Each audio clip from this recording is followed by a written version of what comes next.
Iko nyumba moja alikataa, lakini wase wanakijiji akasalamia.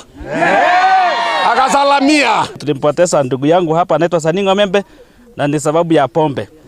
Na tumesema kama kijiji ya Olpukoti, tukipata mtu yoyote mwenye anatoka sehemu nyingine anakuja kulewa hapa kutafuta pombe, tunafanya nini? Kwa mama tunasema tutaki mokoga. Mira inaitwa Eunice anakuaga hapa sasa Olpukoti.